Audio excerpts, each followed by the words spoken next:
এখন দেখব বন্ধুরা আপনাদের সেই সবচেয়ে গুরুত্বপূর্ণ একটি প্রশ্নের আনসার নিয়ে চলে এসেছি।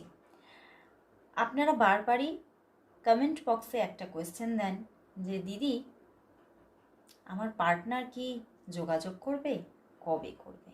তো সেই প্রেডিকশনই নিয়ে এলাম, দেখব আপনার পার্টনার আপনার সঙ্গে কবে যোগাযোগ করবে। চলুন দেখে নিই। আর বলবো এই প্রেডিকশন কিন্তু সবার জন্য একটা জেনারেল প্রেডিকশন, তো 50-60%ই ম্যাচ করবে, এর থেকে বেশি না। তো দেখব আপনার পার্টনার আপনার সঙ্গে কবে যোগাযোগ করবেন।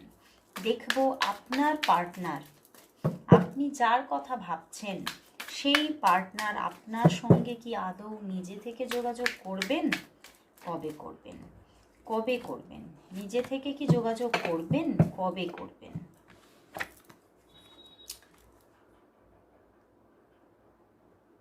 বন্ধুরা, আপনার পার্টনার আপনার সঙ্গে যোগাযোগ করবেন, কিন্তু তিনি কোনো নিজের ভিতরে একটা কঠিন সময়কে বা কোনো সমস্যাকে ফেস করছেন। দেখুন, স্ট্রেংথ প্লাস এখানে 8 অফ সোর্স এসেছে, তো সেই জন্যে উনি কোথাও হয়তো অপেক্ষা করছেন, সময় নিচ্ছেন এবং কিছুটা অপেক্ষা রেখেছে আপনার দিক থেকে যে আপনি যোগাযোগ করছেন কিনা, সেটা উনি বারবার দেখছেন।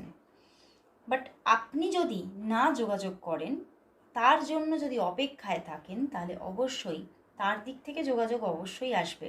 বাট হতে পারে একটু দেরি হতে পারে, 4 দিন থেকে 4 সপ্তাহ সময় লাগতে পারে, 4 ডে টু 4 উইকস সময় লাগতে পারে, কিন্তু অবশ্যই যোগাযোগ আসবে। ক্লেম করুন রিডিংটি, অবশ্যই সবাই 555 টাইপ করুন, সবাই টাইপ করুন।